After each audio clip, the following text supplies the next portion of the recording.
5 മതങ്ങളിലും 3 ജാതികളിലും പെട്ട ആളുകളുണ്ട് എന്നതാണ്. എൻ്റെ കുടുംബത്തിൽ ഒരു ഇറാനിയൻ മുസ്ലിമുണ്ട്, ഒരു പാഴ്സിയുണ്ട്. എൻ്റെ മകളെ മാരേജ് ചെയ്തിരിക്കുന്ന ഒരു ക്രിസ്ത്യനാണ്, ക്രിസ്റ്റഫർ എന്നയാൾ.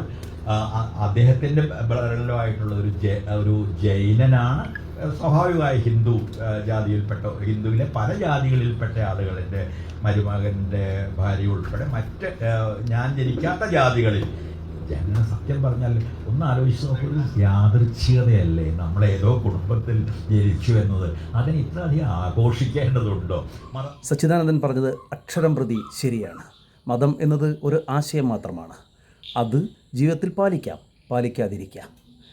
മതം മാത്രമാണ് ശരി എന്ന നിലയിൽ അത് തലയിൽ ചുമന്ന് നടന്ന് പഴയകാല ഗോത്രീയ മത ഗ്രന്ഥങ്ങൾ പറയുന്നത് മാത്രമാണ് ശരി എന്നുള്ള നിലയിൽ നമ്മുടെ വ്യക്തിബന്ധങ്ങളെയും സാമൂഹിക ബന്ധങ്ങളെയും രാഷ്ട്രീയ നിലപാടുകളെയും ഒക്കെ മതം നിർണ്ണയിക്കുന്ന നിലയിൽ അതിനെ നാം ഏറ്റെടുക്കേണ്ടതില്ല.